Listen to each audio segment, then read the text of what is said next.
अब हम क्या देखेंगे, अब हम देखेंगे कि हमको क्या क्या चीज़ें मिलती हैं। जैसे कि हमारा क्या पौधे, पौधे से हमको क्या क्या चीज़ें मिलती हैं, लकड़ी मिलती है, फल मिलता है, फूल मिलता है ना। जंतुओं से हमको क्या मिलता है, दूध मिलता है, अंडा मिलता है, कपड़ा मिलता है, जिससे हमको पता चलता है कि हम क्या हैं, दोनों से, है ना। हमको पौधे से भी हमको चीज़ें मिलती हैं, जंतुओं से भी मिलते हैं, और दोनों क्या हैं, हमारे सजीव हैं।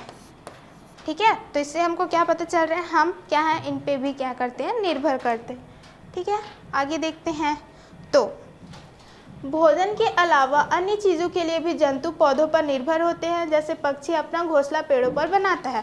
तो हमने क्या पढ़ा है, खाद्य श्रृंखला पढ़ा है, और क्या पढ़ा है, खाद्य जाल पढ़ा है ना। तो यहाँ बस ये बोल रहा है कि भोजन के अलावा, है ना। हमने अभी क्या देखा था, पिछले में ही देखा था कि हमको क्या मिल रहा है, पौधे से हमको क्या मिलता है, लकड़ी, फल, फूल मिलता है। जंतुओं से हमको पीने के लिए दूध, अंडा, कपड़ा आदि मिलते हैं, है ना। तो इसमें बोल रहा है कि आपका क्या रहते हैं, भोजन के अलावा जंतु पौधों पर निर्भर होते हैं, है ना। जैसे हम लोग पौधे पे निर्भर हैं, उनके क्या बोलते हैं, भोजन के लिए तो है ही, हमको लकड़ियाँ मिलती हैं, हमको जो ऑक्सीजन गैस है वो उनसे मिलता है। जैसे पक्षी, है ना, जैसे पक्षी अपना घोंसला पेड़ों पर बनाते हैं। जो पक्षी हैं वो अपना घर कहाँ बनाते हैं, पेड़ों पर बनाते हैं। तो भोजन के अलावा उनको रहने के लिए भी क्या चाहिए, पेड़ चाहिए।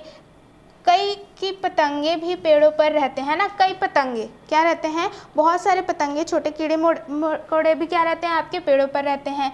कई फूलों में परागण की क्रिया कीड़ों और छोटे पक्षियों द्वारा होती है ना। यहाँ पर क्या हो रहा है, आपका परागण मतलब होता है पॉलिनेशन, है ना। तो ये जो आपका परागण है वो किससे द्वारा हो रहा है, फूलों में, है ना। फूल फल कैसे बनेंगे, जब उसमें क्या होगा, परागण होगा। तो वो किसके हेल्प से होते हैं, आपके कीड़ों से या फिर छोटे पक्षियों के द्वारा होते हैं। अगर वो ना होंगे तो आपके क्या रहते हैं, फूल क्या रहेंगे, आपके फल में कन्वर्ट नहीं होंगे। ठीक है, इसके लिए भी हम निर्भर हैं। कुछ बीज और फल जंतुओं के शरीर से चिपक कर एक स्थान से दूसरे स्थान तक फैल जाते हैं, जिससे इसे प्रक्रिया कहते हैं। भैया यहाँ पर क्या है, डिस्पर्सन, इसे डिस्पर्सन ऑफ सीड, है ना। मतलब क्या होता है, आप देखेंगे कि कई कई छोटे छोटे जो क्या रहते हैं, गाय रहते हैं या फिर पक्षी रहते हैं, है ना। अलग अलग जंतु क्या करते हैं, उन पे क्या रहता है, बीज चिपक जाते हैं और कहाँ इधर उधर चले जाते हैं। फिर जहाँ पर भी वो छूटते हैं वहाँ पर क्या हो जाता है, वहाँ से आपका पेड़ पौधे न्यू आ जाते हैं, है ना। जैसे इसको हम क्या बोलते हैं, डिस्पर्सन ऑफ सीड। आपका क्या हो रहा है, ये फैल रहा है ना। तो फैल रहा है, किसकी वजह से फैल रहा है, जीव जंतु की वजह से फैल रहा है। ठीक है, उसके लिए भी उसकी आवश्यकताएं रहती हैं। इस प्रकार जंतु और पौधे एक दूसरे पर निर्भर हैं। ठीक है, तो इसी प्रकार से क्या हो रहा है, आपका पौधे और जंतु जो दोनों सजीव हैं वो एक दूसरे पे निर्भर करते हैं ना। जैसे कि पक्षी अपना घोंसला बनाने के लिए, कीड़े भी वहाँ पर रहते हैं, फूलों में परागण के लिए, है ना, सीड का इधर उधर बिखरने के लिए, ये सारे एक दूसरे पे क्या करते हैं, निर्भर करते हैं। ठीक है, इतना क्लियर हुआ।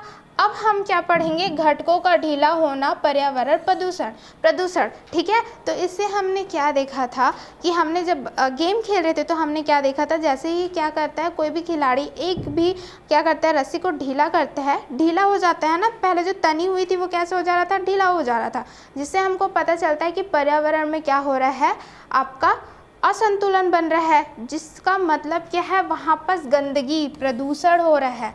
ठीक है, तो यहाँ पर हम देखेंगे वायु, मिट्टी, सब आदि घटक ऐसे हैं, है ना। सब आदि घटक ऐसे हैं जिनका अन्य सभी घटकों से संबंध है।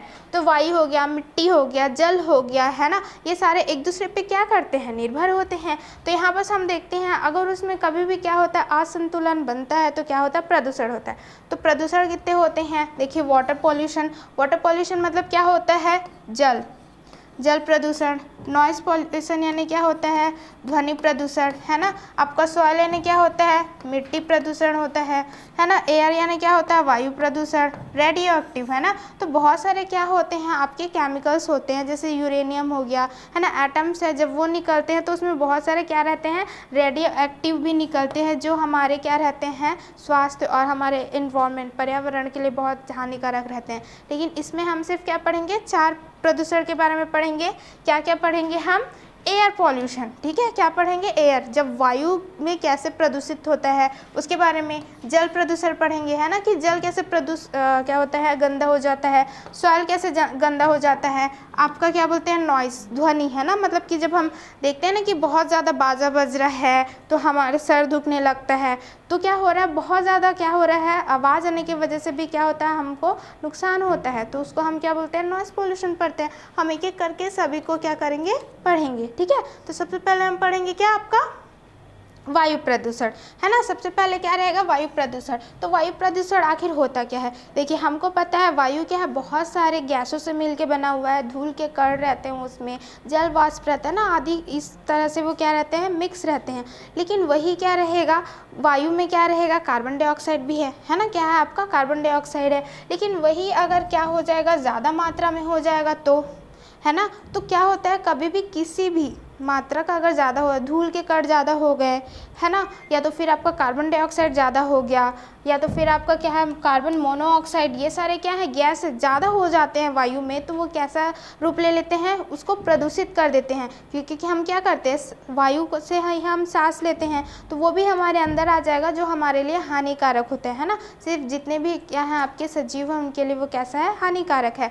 तो अब वायु प्रदूषण मतलब क्या, वायु में अनवांछित चीज़ें जब आ जाती हैं उसे हम क्या बोलते हैं, वायु प्रदूषण बोलते हैं। आगे देखते हैं, वाहनों, कारकों, चूल्हा से निकलने वाली धुआं, श्वसन, है ना, क्या रहता है, श्वसन के साथ साथ शरीर में जाता है तो उससे बेचैनी होती है और आंखों में जलन होती है ना। अब देखो, वाहन, जितने भी व्हीकल्स होते हैं, गाड़ियाँ होते हैं, बड़े बड़े कारखाने, फैक्ट्रीज होती हैं, चूल्हा में भी क्या करते हैं, बहुत सारे धुआं निकलती है, जो क्या करते हैं, अब वो क्या हो गया, वायु में मिक्स हो गया, है ना, घुल गया। अब उसको हम ले रहे हैं तो हमको क्या लगेगा, बहुत ज़्यादा क्या है उसमें आपका कार्बन डाइऑक्साइड रहता है, तो हमको क्या लगती है, बेचैनी लगती है। और जैसे ही आप चूल्हा के पास जाते हैं तो उसका जो धुआं आपके आँख में रहता है तो कैसे होता है, जलन होता है ना। तो ये सारी चीज़ें क्या होती हैं, आपका हमारे स्वास्थ्य के लिए हानिकारक है, ठीक है। तो क्योंकि यह धुआं से वैशाली गैस निकलती है, क्योंकि ये सारे जो कारखानों से हो रहे हैं, वाहनों से हो रहे हैं, उसमें क्या रहता है, जहरीली गैसेज रहती है जो हमारे लिए हानिकारक है। सड़कों के किनारे सूखी पत्तियां, किसान भी कटाई के पश्चात खेतों में सूखी पत्तियां, फसली पादपों के अपशिष्ट तथा उसे जैसे अपशिष्ट को जला देते हैं, ठीक है। तो सड़कें क्या है, बहुत सारे पेड़ पौधे हैं, सूख जाते हैं, नीचे गिर जाते हैं, उसको जला देते हैं, है ना। फिर किसान क्या करता है, काटता है, फिर देखता है जो भी बचा है उसको जला देता है। या तो फिर क्या है आपका, फसली पादपों के अपशिष्ट को भी क्या करते हैं, जला देता है। अब वो जला रहे हैं, इसका मतलब ये है कि उससे धुआं निकल रहा है, और धुआं कहाँ मिल रहा है, आपका वायु में। तो वायु में उसके क्या हो जाएंगी, अमाउंट ज़्यादा हो जाएगी, जिससे क्या हो जाएगा, वायु प्रदूषित हो जाएगा, ठीक है। इन्हें जलाने पर इनसे हानिकारक गैस तथा धुआं उत्पन्न होता है, इससे भी वायु प्रदूषित होता है। तो हमको क्या करना है, हमको कुछ चीज़ जलानी नहीं है, उसको क्या करना है, बल्कि अच्छे से डिकम्पोज, है ना, उसको अच्छे से डिकम्पोज करना है ताकि वायु प्रदूषण ना हो। क्लियर इतना। चलिए आगे देखते हैं। अब हम क्या देखेंगे, जल प्रदूषण, ठीक है। वायु प्रदूषित होता है तो कैसे दिखता है, देखिए इस प्रकार से आपको हर जगह क्या दिखेगा, काला काला दिखाई देगा। देखिए बड़े बड़े फैक्ट्री से कैसे क्या कर रहे हैं, आपका धुआं निकल रहा है। ये सारी धुआएं कैसी है, जहरीली है ना। तो ये सारी चीज़ें हमको थोड़ा सा ध्यान रखना है, ठीक है। अब हम देखेंगे क्या, जल प्रदूषण। जल प्रदूषण मतलब जैसे कि वायु में अगर अनवांछित चीज़ें आ जाती हैं, वैसे जल में भी अगर क्या है, ऐसी चीज़ें आ जाती हैं जो नहीं रहनी चाहिए, उसको हम क्या बोलते हैं, जल प्रदूषण बोलते हैं। जैसे ज़्यादा काई भी हो जाना, है ना, वहाँ पर क्या ज़्यादा आप क्या कर रहे हो, प्लास्टिक फेंक दे रहे हो, वो सारे किसके अंदर आते हैं, आपके जल प्रदूषण के अंदर आते हैं। जैसे नालियों आदि का गंदा पानी, है ना, नालियाँ हो गया है आपका, क्या बोलते हैं, घरों के गंदा पानी और कारखानों से निकलने वाला विषैला पानी नदी, नालों और तालाबों में मिलकर इसे गंदा करता है, जिससे कई जीवधारी मर जाते हैं तथा मनुष्य और बड़े जानवर बीमार हो जाते हैं, है ना। तो यहाँ पर क्या है, नालियाँ हो गया, घर हो गया, बड़े बड़े क्या है आपके कारखाने हो गए, तो इससे भी क्या निकलते हैं, गंदे गंदे पानी निकलते हैं, गंदे गंदे केमिकल्स निकलते हैं। वो सारे क्या होते हैं, पानी में मिल जाते हैं। पानी में मिल जाने से क्या है, जो वहाँ पर जीव जंतु है, जैसे मछली हो गई, वो क्या हो जाते हैं, इतने जहरीला होने की वजह से वो क्या होते हैं, मर जाते हैं, है ना। और हम जैसे क्या करते हैं, मनुष्य हो गए और बड़े जानवर हैं, वो क्या हो जाते हैं, बीमार पड़ जाते हैं, ठीक है। तो ये क्या है, आपका जल प्रदूषण ऐसा है जिसमें जो चीज़ें नहीं होनी चाहिए, अगर वो ज़्यादा हो जाता है तो क्या हो जाता है, आपका जल प्रदूषित हो जाता है, ठीक है। चलिए देखते हैं। ये देखिए आपको दिख रहा है ये सारे क्या है, ये जल है। जल में देखिए कितना सारा कचरा फेंक दिया है, प्लास्टिक है, कूड़ा कचरा है ना, ये सारी चीज़ें क्या हैं, डायरेक्ट हम जल पे फेंक दे रहे हैं, जिसकी वजह से जल क्या हो जा रहा है, बहुत ज़्यादा गंदा हो जा रहा है, प्रदूषित हो जा रहा है। ठीक है, आगे देखते हैं। अब हम देखेंगे क्या, वर्षा जल संग्रहण। ठीक है, वर्षा जल संग्रहण जिसको हम क्या बोलते हैं, रेन। वर्षा बनने क्या होता है, रेन वाटर, है ना।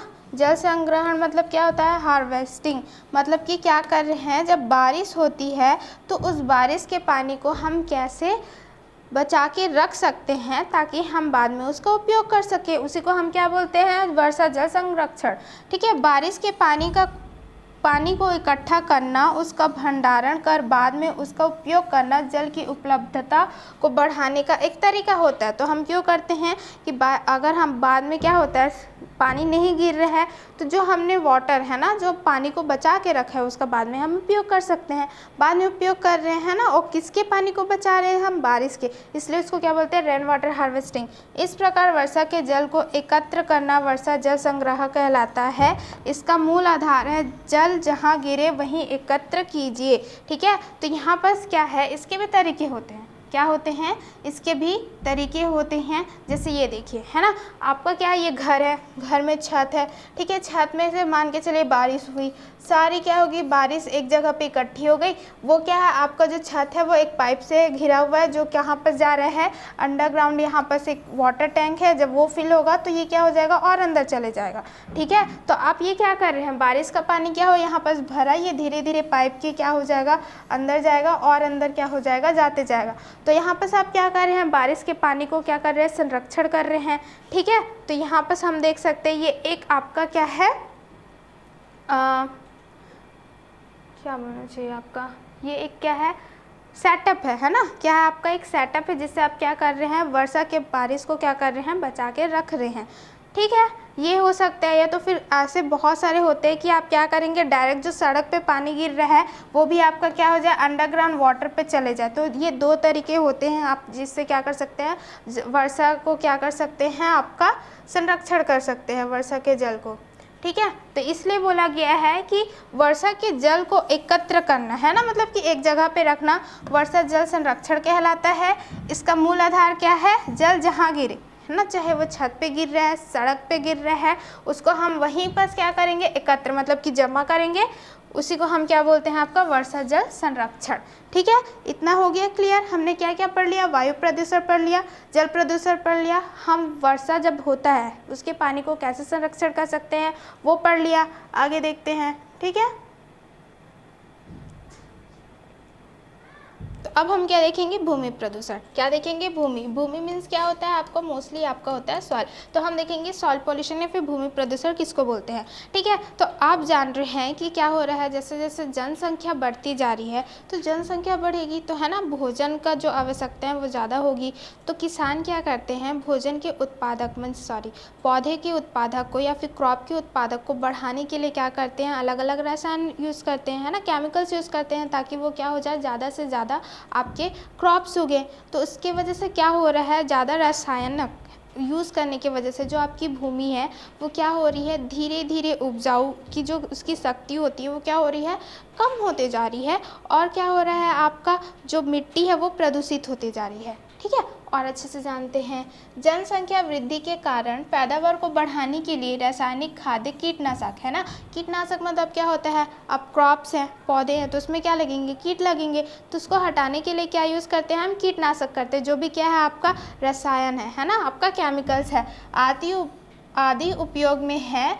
इनमें कुछ रासायनिक पदार्थ ऐसे हैं जिनकी अधिकता भूमि को प्रदूषित करती है और धीरे धीरे उसकी उपजाऊ शक्ति को कम कर देती है ना। तो अगर हम उसका क्या कर रहे हैं, अगर हम केमिकल को कम यूज़ कर रहे हैं, थोड़ी मात्रा में यूज़ कर रहे हैं, तो भूमि उतना ज़्यादा क्या होता है, प्रदूषित नहीं होता है ना, खराब नहीं होता। लेकिन उसका क्या होता है, अधिक, है ना, बहुत ज़्यादा मात्रा में आप जब उसको यूज़ करोगे तो धीरे धीरे, अचानक से नहीं, धीरे धीरे क्या होगी, उसकी उपजाऊ शक्ति यानी कि उसकी जो फर्टिलिटी होती है, जिससे क्या होते हैं, अब तो जान रहे हैं ना कि मिट्टी में क्या होता है, अगर आप कम मात्रा में क्या करेंगे, डालेंगे, तो वो क्या अच्छे से होगा और क्या होगा, वो उपजाऊ भी रहेगा।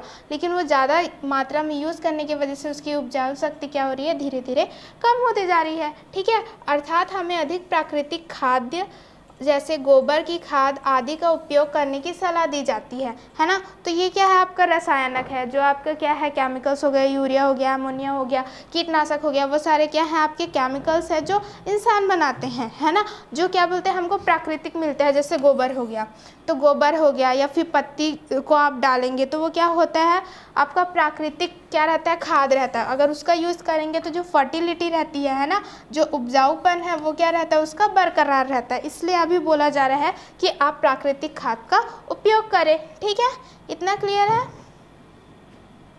देखते हैं, ये देखिए, ये तो आपका रसायन यूज़ करके क्या करते हैं किसान, आप क्या करते हैं, मिट्टी को गंदा करते हैं। लेकिन हम भी क्या करते हैं, देखिए कहीं पर भी जितना भी मिट्टी है, देखिए कितना पॉलीथीन है ना, ये सारी चीज़ें क्या हो रही हैं, आपकी मिट्टी में डाल रहे हैं। और ये क्या होता है ना, सड़ता है ना गलता है, जिसके वजह से क्या हो रहा है, ये भी रसायन से बना हुआ है जो मिट्टी को क्या करता है, प्रदूषित करता है। ठीक है, अब हम देखेंगे क्या, ध्वनि प्रदूषण। क्या देखेंगे हम, ध्वनि प्रदूषण। ध्वनि मीन्स क्या होता है, नॉइस पॉल्यूशन। ठीक है, ध्वनि, तो इसमें होता क्या है, देखिए थोड़ा सा आवाज़ आए तो वो कुछ नहीं होता, लेकिन वही बहुत ज़्यादा आ जाए तो वो क्या हो जाता है, सर दर्द देने लग जाता है ना। तो इसको क्या बोलते हैं हम, पॉल्यूशन, प्रदूषित में लेते हैं। जैसे वाहनों के इंजन और फ़ोन से तेज़ आवाज़ या ध्वनि निकलती है, लगातार बहुत तेज़ आवाज़ कानों पर पड़ते रहे तो मनुष्य के सुनने की क्षमता कम हो जाती है और स्वास्थ्य पर भी खराब प्रभाव पड़ता है। इस वजह से मनुष्य चिड़चिड़ा हो जाता है, उसे सिर दर्द, चक्कर आना आदि शारीरिक कष्ट हो सकता है। तो यहाँ बस क्या बोल रहा है कि बहुत वाहन से आते हैं, बड़े बड़े कारखानों से आते हैं, है ना, बाजा बज रहा है, अगर वो बहुत तेज़ आवाज़ में है और बहुत देर तक क्या है, तो क्या होता है, वो आपका कानों पर पड़ते हैं ना। और कान पर पड़ रहे हैं मतलब कि हमारा क्या होगा, कान पे पड़ रहे हैं मतलब क्या है, सुनने की क्षमता क्या हो जाएगी, धीरे धीरे कम होती जाएगी। और इतना ज़्यादा आवाज़ होने की वजह से स्वास्थ्य पर भी आपका असर पड़ता है। क्यों पड़ता है, इतना देर से वो क्या कर रहा है, आवाज़ सुन रहा है, पीप पीप पीप पीप, है ना, या तो फिर बहुत ज़्यादा बाजा बज रहा है, तो उससे क्या होता है, वो हमारे कानों पे पड़ रहा है, फिर वो हमारे मस्तिष्क पे जाता है, तो मनुष्य क्या हो जाता है, चिड़चिड़ा हो जाता है। और क्या है, इतना आवाज़ आने की वजह से सिर दर्द होता है, सिर दर्द की वजह से फिर चक्कर भी आने लग जाते हैं, है ना, तो और भी शारीरिक कष्ट होना स्टार्ट हो जाता है। तो ज़्यादा ध्वनि से भी क्या हो रहा है, नुकसान हो रहा है, तो उसको हम क्या बोलते हैं, ध्वनि प्रदूषण बोलते हैं। ठीक है, जैसे देखते हैं एक डायग्राम, पिक्चर देखेंगे जिससे आपको ज़्यादा अच्छे से समझ आए। देखिए ये लड़की है ना, तो ये क्या है, जब एरोप्लेन जाता है तो बहुत ज़्यादा आवाज़ करता है, तो उससे भी क्या होता है, कानों में दर्द होता है।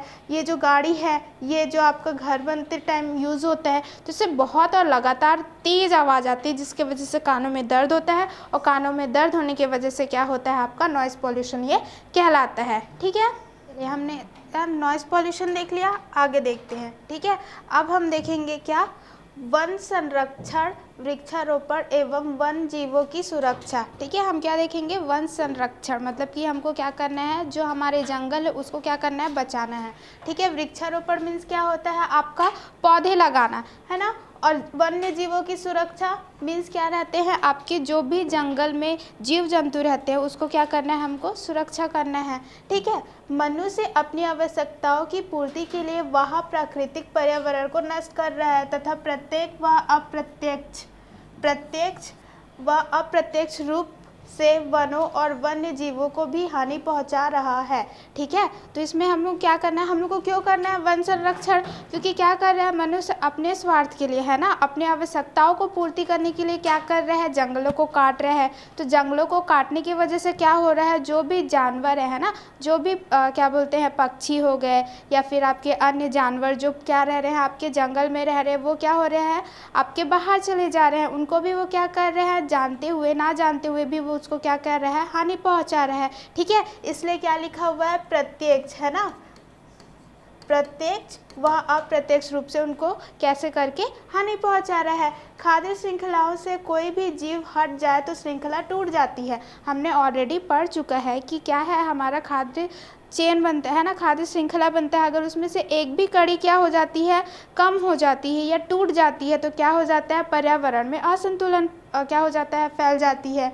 ठीक है, प्रकृति में संतुलन बनाए रखने के लिए वनों की कटाई नहीं करनी चाहिए तथा वृक्षारोपण किया जाना चाहिए। ठीक है, तो प्रकृति को बचाने के लिए, पर्यावरण को बचाने के लिए हमको क्या करने की आवश्यकता है कि हम क्या करें, पेड़ों को ना काटें। ठीक है, पेड़ों को ना काटें ताकि हम क्या कर सके, हमारा जो वन्य जीव है वो बच सके और जो हमारा पर्यावरण में जो असंतुलन फैल सकता है उसको ना फैलने दे। ठीक है, इतना हुआ क्लियर। वृक्षारोपण है ना, अगर आप क्या कर रहे हैं, अपने आवश्यकता के लिए वृक्षों को काट भी रहे हैं तो काटने के पश्चात आप क्या कर सकते हैं, वृक्ष लगा सकते हैं। तो वृक्ष लगाएंगे तो जो कट रहे हैं वो क्या हो जा रहे हैं, वापस से लग जाएंगे, इसलिए बोला गया है कि वृक्षारोपण करना चाहिए, है ना। और अभी हमने देखा है कि क्या बोलते हैं, बहुत सारे जैसे टाइगर हो गए, है ना, जो आपका क्या है, वो धीरे धीरे उनकी जनसंख्या कम होती जा रही है, तो उसकी सुरक्षा के लिए क्या कर रहा है गवर्नमेंट, अलग अलग से नेशनल पार्क बना रहा है ना, सेंचुरीज बना रहा है ताकि उनकी वो क्या कर सके, संरक्षण कर सके। तो हमको भी ध्यान देना है कि हम ना वृक्ष को काटे ना काटने दें और क्या करें, हमारे जो वन्य जीव हैं उनको भी हम सुरक्षा में रखें। ठीक है, अब हम हमारे छत्तीसगढ़ की बात करते हैं तो देखते हैं हमारे छत्तीसगढ़ राज्य की प्रमुख वनस्पतियाँ साल, बीजा आदि हैं, है ना। मतलब कि अगर हम क्या कर रहे हैं, पेड़ पौधे की बात कर रहे हैं, वनस्पतियाँ मीन्स क्या है, पेड़ पौधे, तो उसमें कौन कौन से है, साल है, बीजा है, ये सारे आदि क्या मिलेंगे हमको छत्तीसगढ़ में मिल जाएंगे। अगर हम जंगली पशुओं में देखें तो खरगोश है, चीतल है, सांबर है, ये सारे भी हमको क्या मिल जाएंगे, पशुओं मिल जाएंगे छत्तीसगढ़ में। पक्षियों की बात करें तो पहाड़ी मैना हो गई आपकी, है ना, कोयल आदि, ये सारी चीज़ें हमको क्या मिल जाएंगी, पक्षियों में मिल जाएंगे। सांपों, है ना, हम क्या करेंगे, अगर हम सर्पों की बात करेंगे तो हम देखेंगे विभिन्न प्रजातियां उसमें रहती हैं, जैसे क्या हो गया आपका कैरेट हो गया, है ना, नाग हो गया, ये सारे चीज़ क्या होते हैं, आपको सांपों की विभिन्न प्रजातियां भी देखने को मिल जाती हैं। राज्य के वनों में आदिवासी निवास करते हैं, है ना। अब क्या है, अभी भी क्या है, छत्तीसगढ़ में क्या बोला जाता है, ट्राइबल एरिया है ना, वहाँ पर भी क्या रहता है आपका, आदिवासी वहाँ पर क्या रहते हैं। ठीक है, जिनका जीवन पूर्ण रूप से वनों पर स्थित है ना, क्योंकि अब वो क्या कर रहे हैं, वन में रहते हैं, तो वन में है तो वो पूरे किस पे निर्भर हो जाते हैं, वन में रहते हैं। ठीक है, हमारा राज्य जैव विविधता का अच्छा उदाहरण है। तो हम देख सकते हैं कि हमारे छत्तीसगढ़ में अलग अलग क्या मिल रहे हैं आपको, वनस्पतियाँ, पशु, पक्षियाँ, सर्प, है ना, ये सारी चीज़ें मिलते हैं। तो हमारा जो राज्य है वो जैव विविधता का क्या है, एक अच्छा उदाहरण है। आगे देखते हैं। ठीक है, यदि अधिक वर्षा हो तो क्या होगा। अब हमने देखा है, ठीक है, हमने वायु प्रदूषण देख लिया, हमने क्या देख लिया, जल प्रदूषण, मिट्टी प्रदूषण, है ना, ध्वनि प्रदूषण, ये सारे प्रदूषण हमने देख लिए। हमको देखना है कि अगर क्या हो जाए, ज़्यादा वर्षा हो, ठीक है, क्या हो जाए आपका, यदि अधिक वर्षा हो तो क्या होगा, क्या होता है, ज़्यादा हमने पढ़ा है कि किसी का भी क्या होता है, कमी अच्छा नहीं होता, और जब वो ज़्यादा भी हो जाए तो भी वो क्या हो जाता है, पर्यावरण के लिए अच्छा नहीं होता। तो देखते हैं, वर्षा का समय, अवधि तथा मात्रा विभिन्न स्थानों पर अलग अलग होती है। हमको पता है पूरा पृथ्वी है ना, हर जगह में अलग अलग इन्वायरमेंट, पर्यावरण रहते हैं, जिसकी वजह से क्या होता है आपका अलग अलग, है ना। यहाँ पर क्या है आपका अवधि, मतलब क्या है, टाइम, है ना, मात्रा, कहीं पर ज़्यादा वर्षा होती है तो कहीं पर कम वर्षा होती है, अलग अलग स्थान पे अलग अलग होती है ना, जैसे कि मतलब कहीं ज़्यादा तो कहीं कम, कहीं होती ही नहीं है। ठीक है, भारी वर्षा से नदी नालों में पानी का स्तर बढ़ सकता है और यहाँ फैलकर बाढ़ का रूप ले लेता है। अगर क्या हो रहा है, ज़्यादा वर्षा होती है तो ज़्यादा वर्षा कहाँ पर जाएगी आपका, कहाँ पर जाएगी, नदी और नालों में जाएगी। ठीक है, और उसका जो रहेगा, अगर स्तर इतना है तो वो क्या हो जाएगा, बढ़ता जाएगा, है ना, स्तर बढ़ता जाएगा और फिर क्या हो जाता है, बाढ़ का रूप वो ले सकता है। इस समय बहुत से रोगाणु भी उत्पन्न होते हैं जो कई बीमारियां फैलाती है ना। अब क्या है, पानी बहुत ज़्यादा हो गया, फिर वो बहने लगेंगे, तो उस समय भी क्या होता है, जो बैक्टीरियाज रहते हैं ना, मतलब कि क्या है, रोगाणु, पैथोजन जिसको हम लोग बोलते हैं, वो भी क्या हो जाते हैं, बहुत सारे हो जाते हैं उस समय पर, जो हम लोग को बहुत सारे क्या देते हैं, बीमारियां देती हैं, और फिर क्या हो जाती है, महामारी भी फैल सकती है। ठीक है, इतना क्लियर हुआ। देखते हैं, देखिए अगर ज़्यादा वर्षा होती है तो नदी नालों है ना, झरनों, इसमें बहुत सारा पानी भर जाता है और वो क्या हो जाता है, फ्लड, है ना, क्या हो जाता है आपका, फ्लड, बाढ़ का रूप ले लेती है। देखिए कैसे घर डूब रहे हैं, है ना। आगे देखते हैं। ठीक, यदि हमने देखा कि अगर ज़्यादा वर्षा होगा तो क्या होगा, सेम कंडीशन रहेगा। यदि बहुत समय तक वर्षा ना हो तो क्या होगा, अब बहुत टाइम तक ये वर्षा ना हो तो भी प्रॉब्लम है। तो क्या है, देखिए क्षेत्र में एक वर्ष या उससे भी अधिक समय तक वर्षा ना हो तब उस क्षेत्र के कुआंओं, तालाबों में पानी का स्तर कम हो जाता है तथा कुछ तो पूरे सूख जाते हैं। इसे सूखा पड़ना कहते हैं। ठीक है, इसका मतलब ये है कि क्या हो रहा है, 1 साल हो गया या 1 साल से अधिक हो गया तो जितने भी कुआं है, तालाब है, झरना है, वो धीरे धीरे क्या होने लगती है, सूखने लगती है ना। तो वो सूख रही है, मतलब उसको हम लोग क्या बोलते हैं, आपका सूखा पड़ना बोलते हैं। ठीक है, इंग्लिश में क्या बोलते हैं, आपका ड्राउट बोलते हैं। अब इसमें हमने देखा कि क्या पहला स्तर इतना था, है ना, पानी का। जैसे ही ज़्यादा वर्षा होती है तो उसका स्तर बढ़ जाता है। अगर वही क्या रहेगा, इतना ही स्तर है, पानी ही नहीं गिरेगा तो इसका स्तर क्या हो जाता है, घट जाता है। अगर ज़्यादा बढ़ता है तो उसको हम लोग बाढ़ का रूप बोलते हैं, कम होता है उसको हम लोग क्या बोलते हैं, सूखा का रूप बोलते हैं। ठीक है, इतना क्लियर। देखते हैं, हम जानते हैं कि पृथ्वी पर उपयोग के लिए उपलब्ध जल की मात्रा अत्यंत सीमित है ना। हमको पता है कि ठीक है, पानी है, 3/4 क्या है, हमारे अर्थ में पानी है, पर 3/4 का हम लोग जो 3 पार्ट है वो हम पानी पीने के लिए तो उपयोग में नहीं कर सकते ना। बहुत सारा पानी क्या होता है, हम यूज़ ही नहीं कर सकते हैं। तो इसलिए बोला गया है कि जो पृथ्वी पर उपयोग के लिए उपलब्ध जल है ना, जिसको हम लोग यूज़ कर सकते हैं अपने लाइफ में, वो बहुत ही ज़्यादा क्या कम है या तो फिर अत्यंत सीमित मात्रा में है, एक निश्चित मात्रा में है। ठीक है, जबकि जनसंख्या वृद्धि तथा अति उपयोग के कारण इसकी मात्रा लगातार घटती जा रही है। अब इतना कम पानी है, सीमित में है, लेकिन क्या हो रहा है, जनसंख्या बढ़ती जा रही है, जनसंख्या बढ़ती जा रही है तो हमको क्या है, जल की आवश्यकता भी क्या होती जा रही है, बढ़ती जा रही है। ठीक है, जनसंख्या बढ़ रही है, आवश्यकता बढ़ रही है, प्लस आपका पानी भी नहीं गिर रहा है तो इसका मात्रा और क्या होते जा रहा है, धीरे धीरे और घटते जा रहा है। ठीक है, तो इसलिए आवश्यक है कि जल का विवेकपूर्ण उपयोग किया जाए। तो यहाँ बस हमको क्या देखना है कि जो भी हम क्या कर रहे हैं, जल का इस्तेमाल कर रहे हैं, ठीक है, चाहे किसी काम के लिए भी कर रहे हो, हमको क्या करना है, अच्छे से उसका क्या करना चाहिए, इस्तेमाल करना चाहिए। सावधानी बरती जाए जिससे जल का अपव्यय ना हो, है ना। मतलब कि ज़्यादा अगर जितना भी आपको अमाउंट में वाटर चाहिए उतने ही आप क्या करेंगे, उसको लेंगे, अधिक में ना लेंगे, है ना। क्योंकि अगर आप अधिक लेंगे तो क्या करेंगे, उसको फेंकेंगे ही। तो हमको क्या देखना है, उसका अपव्यय, है ना, उसका क्या बोलते हैं, व्यर्थ ना हो। ठीक है, देखते हैं कि अगर ज़्यादा टाइम तक के आपका पानी ना गिरे तो कैसा सिचुएशन आता है। ये देखिए हर जगह क्या हो गया है, सूखा पड़ गया।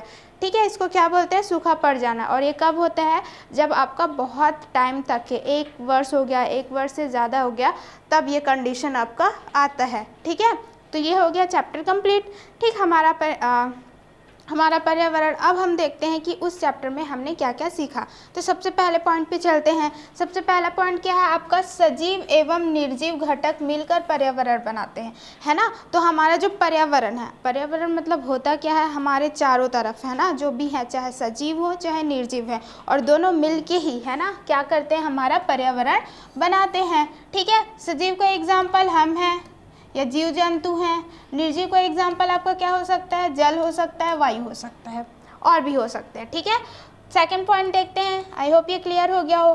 पर्यावरण में सजीव एवं निर्जीव घटकों की पारस्परिक निर्भरता होती है ना। तो हमने एक खेल खेला था ना, जिसमें हम क्या कर रहे थे, रस्सी का बॉल बना लिए थे और क्या बोलते हैं, नाम दे दिए थे, किसी को सूरज, किसी को मिट्टी, किसी को घास, और फिर एक एक करके क्या कर रहे थे, वो गेंद को फेंकते जा रहे थे। तो हमने क्या देखा था उस खेल से कि चाहे आपका क्या हो जाए, सजीव हो या फिर निर्जीव हो, दोनों घटक क्या करते हैं, एक दूसरे पर पारस्परिक, है ना, एक दूसरे पे क्या करते हैं, निर्भर होते हैं, है ना। ये आई होप ये पॉइंट भी आपको क्लियर हो गया हो। तीसरा पॉइंट क्या बोल रहा है, प्रकाश, ताप, जल, वायु, मिट्टी तथा खनिज निर्जीव घटक कहलाते हैं, है ना। ये सारे क्या कहलाते हैं, आपके निर्जीव घटक कहलाते हैं। निर्जीव क्यों कहलाते हैं, क्योंकि ये सांस नहीं ले सकता, बढ़ता नहीं है, इसलिए वो क्या कहलाता है, आपका निर्जीव घटक कहलाता है। पौधे तथा जंतु सजीव घटक कहलाते हैं, है ना। पौधे श्वास ले सकते हैं, बढ़ सकते हैं, भोजन करते हैं। सेम जंतु है ना, वो भी सांस लेता है, बढ़ता है, तो वो कैसे कहलाते हैं, आपके सजीव घटक कहलाते हैं। घटक को इंग्लिश में हमने क्या पढ़ा था, कंपोनेंट्स, ठीक है। घटक को क्या बोलते हैं, कंपोनेंट्स भी बोलते हैं, ठीक है। आई होप ये पॉइंट भी आपको क्लियर हो गया। नेक्स्ट पॉइंट की तरफ चलते हैं। भोजन, आवास एवं सुरक्षा हेतु सजीव एवं निर्जीव परस्पर एक दूसरे पर निर्भर होते हैं, ठीक है। भोजन खाना है ना, घास खा रहे हैं या फिर पौधे खा रहे हैं, वो सारी चीज़ें क्या हैं, आपके भोजन पे निर्भर करते हैं, ठीक है। आवास मीन्स क्या होता है, जहाँ पास वो रहता है, जहाँ पास वो प्रजनन करता है, वो उसका क्या कहलाता है, आवास कहलाता है। सुरक्षा है ना, जैसे कि पक्षी भी क्या कर रहा है, अगर पेड़ पे घोंसला बना रहा है तो वो क्या चाहता है, अपना सुरक्षा चाहता है, रहना चाहता है, तो वो सारी चीज़ें क्या रहते हैं, इसलिए सजीव और निर्जीव परस्पर एक दूसरे पर निर्भर करते हैं, ठीक है। चाहे वो भोजन के लिए हो, चाहे वो अपने सुरक्षा के लिए हो, चाहे वो अपने क्या हो जाए, आवास के लिए हो, ठीक है। आई होप ये क्लियर हो गया हो। नेक्स्ट पॉइंट देखते हैं, उसमें क्या है, उत्पादकों और उपभोक्ताओं से खाद्य श्रृंखला बनती है ना। उपभोक्ता मतलब क्या होता है, जो हम वो जो चीज़ें उत्पन्न करता है, उपभोक्ता है ना। उत्पादकों बोलते हैं, और उपभोक्ता जो उत्पादन को क्या करता है, ग्रहण करता है, उससे क्या बनती है, आपकी खाद्य श्रृंखला बनती है। जैसे कि क्या होता है, हमने पहले भी पढ़ा था कि ग्रास से स्टार्ट होता है और कहाँ पर ख़त्म होता है, आपका डीकम्पोजर से, है ना। तो यहाँ पर आप देख सकते हैं कि ये जो डीकम्पोजर है वो क्या है, आपका उपभोक्ता है, और जो ग्रास है वो क्या है, आपका उत्पादक के अंदर आता है, ठीक है। तो यहाँ पर ये दोनों क्या रहते हैं, खाद्य श्रृंखला मिलके बनाते हैं। अब नेक्स्ट पॉइंट देखते हैं। प्रदूषित वायु, प्रदूषित जल, प्रदूषित भूमि, त्रिवेणी से पर्यावरण प्रदूषित होता है। इसका मतलब ये है, चाहे आपका वायु प्रदूषण हो, जल हो, या फिर भूमि हो, या फिर ध्वनि हो, ये तीनों क्या करते हैं, पूरे पर्यावरण को क्या कर देते हैं, प्रदूषित कर देते हैं, ठीक है। प्रदूषण मतलब क्या होता है, जो भी चीज़ें अनवांटेड हो, जो अनवांछित चीज़ें हो, है ना, जो चाहे वो जल में आ जाए, चाहे वो आपका क्या भूमि में आ जाए, चाहे वो आपका वायु में आ जाए, उसको हम क्या कहते हैं, प्रदूषण कहते हैं, ठीक है। आई होप ये पॉइंट आपको क्लियर हो गया हो। नेक्स्ट पॉइंट देखते हैं। पर्यावरण प्रदूषण पर रोक, वृक्षारोपण एवं वन्य प्राणी संरक्षण में प्राकृतिक संतुलन बना रहता है, ठीक है। तो पर्यावरण प्रदूषण पर रोक, है ना, अगर हम क्या कर रहे हैं, जो प्रदूषित है, चाहे वो जल हो, वायु हो, या फिर भूमि हो, अगर हम उसको क्या कर रहे हैं, कंट्रोल में ले रहे हैं, रोक कर रहे हैं, तो क्या हो जाएगा, वृक्षारोपण। वृक्षारोपण यानी क्या होता है, आपका पेड़ लगाना, है ना। वन्य प्राणी संरक्षण, है ना, यानी कि जो भी आपको क्या रहता है, जानवर जो वन में रहते हैं उसको क्या संरक्षण करते हैं। अगर हम क्या कर रहे हैं, प्रदूषण को रोक लगा रहे हैं और हमारा क्या वृक्षारोपण कर रहे हैं और वन्य प्रणाली को संरक्षण कर रहे हैं, उसकी सुरक्षा कर रहे हैं, तो हम क्या कर सकते हैं, प्राकृतिक को संतुलन में ला सकते हैं, ठीक है। ये पॉइंट आपको ध्यान में रखना है। आई होप ये भी आपको क्लियर हो गया हो। नेक्स्ट देखते हैं। अत्यधिक वर्षा से बाढ़ आती है, जबकि लंबे समय तक वर्षा न होने पर सूखा पड़ता है। अभी ही हमने पढ़ा था कि ज़्यादा पानी गिरेगा तो किसका रूप ले लेता है, बाढ़ का रूप ले लेता है। ज़्यादा पानी नहीं गिरेगा बहुत टाइम के लिए तो उसको क्या कहते हैं, सूखा होना कहते हैं, ठीक है। इतना क्लियर। आई होप ये भी पॉइंट आपको क्लियर हो गया हो। नेक्स्ट देखते हैं।